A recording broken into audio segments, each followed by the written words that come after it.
Just a moment, but you're looking at these images of journalists being assaulted.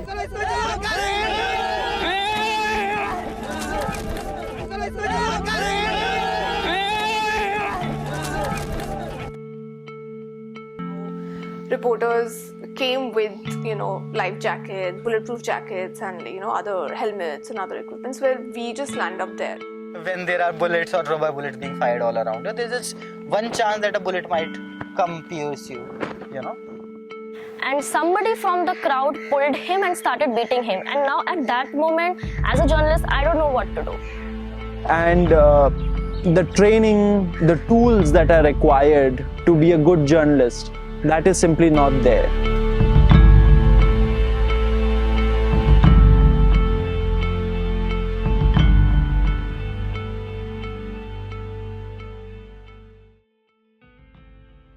When I was in news laundry, so I started reporting on right-wing extremism. I feel that physical violence is an extension to online violence only. There were, comments on the YouTube video that she should be raped, she should be, sent to jail for speaking against a Hindu while being a Hindu. So I, tend to ignore these things.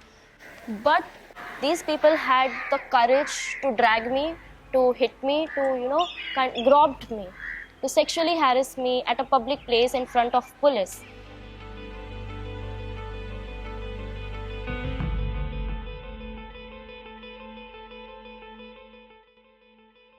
I was covering a Hindu Mahapanchayat. There was a crowd of 20 men who attacked Muslim reporters who went there to cover the event. But the crowd pulled them also and started beating them. The police went there, reached there. They, instead of taking action against the crowd, they were putting the journalists into the PCR van. And I was recording all of this, but my co-reporter, he ran and he wanted to film it from nearby, and he went there and he was recording it. And somebody from the crowd pulled him and started beating him. And now at that moment, as a journalist, I don't know what to do. 3 मार्च को हुई हिंदू महापंचायत कई वजहों से विवादों में है। इस कार्यक्रम में कथित तौर पर कुछ पत्रकारों के साथ हाथापाई की गई। I have been part of conflict reporting. I was in Turkey. I was reporting on a very, very violent protest that was happening there. It was the Taksim Square protest. I was there when the police attacked the protest and tried to end the protest. So it was a whole army and police coming, and people were throwing tear gas shells. So it was like a feeling of apocalypse. So one of my friends, I remember very heroically, his name is Nasir Loan. And at that point he climbed up a bus, and started taking pictures, and that's beautiful. But I do think that could have been risky. When there are bullets or rubber bullets being fired all around you, there's just one chance that a bullet might come pierce you,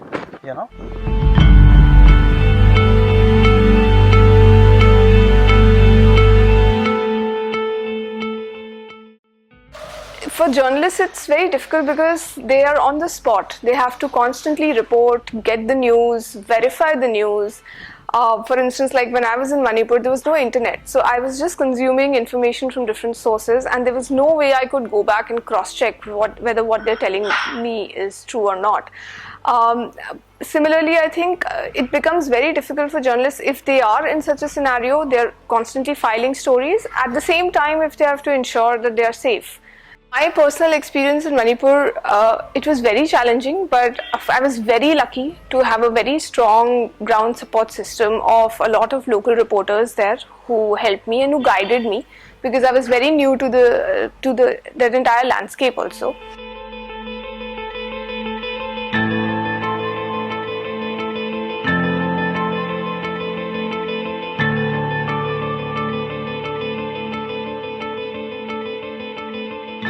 It gets a little challenging for women because if you're, say, stuck in a situation, how do you figure out, your safety?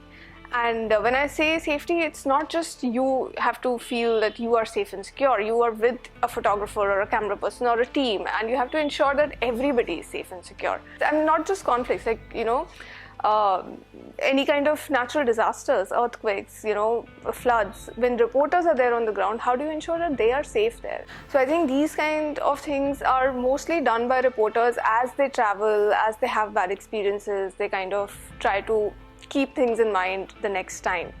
But as of now, I don't think Indian media houses are really thinking about this seriously. There's a lot of talk, of course, on the issue of data hacking and keeping your online accounts safe and all of this.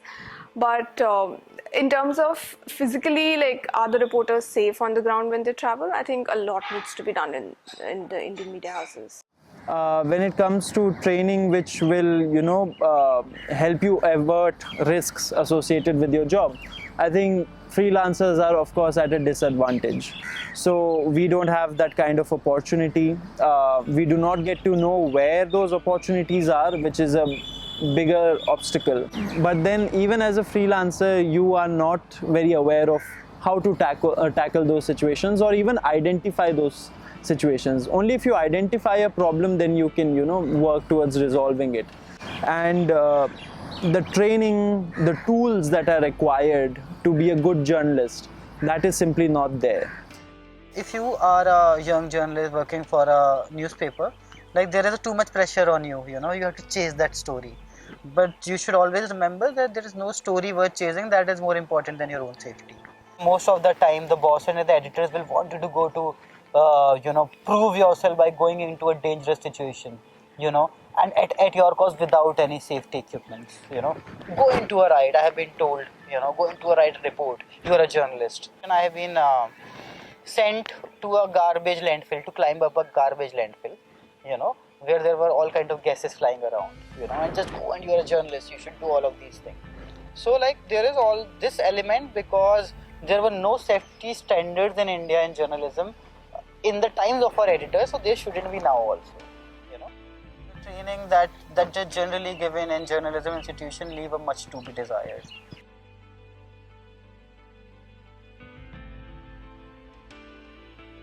Most of the things that I probably learnt about my craft was probably while on the job. As far as I remember, we were trained how to report and write and edit, but there was no formal training as such that we received about how to keep ourselves safe on the ground. When I do my reports, it's difficult sometimes because most of the times you are in a thought process thinking if this is too much to say. I have sometimes self-censored about what I'm saying. I only say things which are absolutely necessary. Doesn't matter if it's critical or not, because any good journalism is critical of the powers.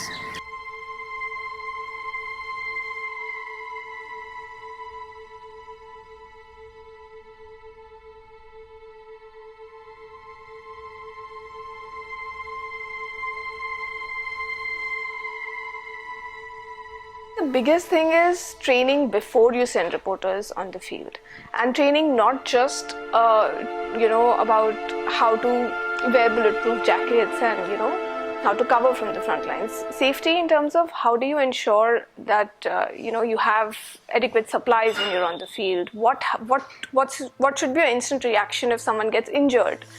And if you're dealing with, let's say, a riot situation, so, like, none of these I have not seen any of the journalism institutions talk about how to report a riot. I think this kind of training for safety is required for all kinds of field reporting, because journalists could be under threat under any story. You could be reporting on, say, clean energy, and then there could be gangs after you, or maybe people who are tracking your movements.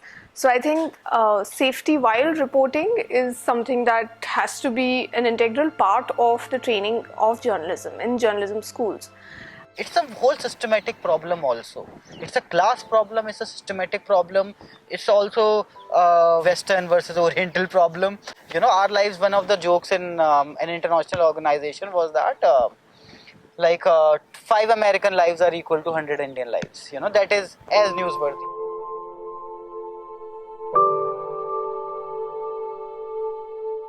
So my first major assignment was when I had to go to cover the second COVID wave. So I was sent to eastern Uttar Pradesh.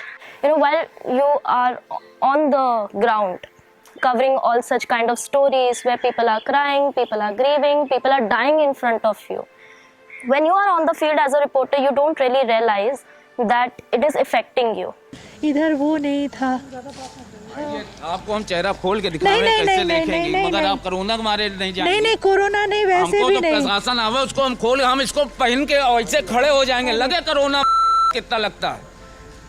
मगर अरे यार बेटा, फिर भाई साहब आप फालतू बात बोल रहे हो। उनके सामने ना बोलो। अरे ये पेपर में छापे, वो छपेगा, न्यूज में दिखाएंगे, कुछ नहीं होगा। आप लोग When we talk about safety, the first thing that comes about is violence, physical violence.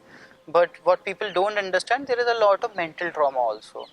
I do know of friends who were reporting on riots of getting nightmares after going there. People have faced PTSD, traumas and anxiety after reporting, and I am one of those people. Most of these cyberbullying and real threats and even deaths are because people, those who are doing this, don't face repercussions. Until unless you have a sizable, robust mechanism, there are no shortcuts. There is lack of accountability at the top. There is too much accountability at the bottom. Media organizations in India need to wake up that these are important things. It's not like something happens and then you wake up to it. You have to ensure that you send your journalists with all the due precautions. There's a constant demonization of journalists in the popular culture. Use of terms like prostitute, like people look at journalists with distaste. And all of these things play a role. Every time you see a lot of very, very competent Indian journalists at the front lines reporting. So why is this hesitance in providing the training? Why do you want to wait for something to go wrong? And would then the media organizations wake up to a problem like this?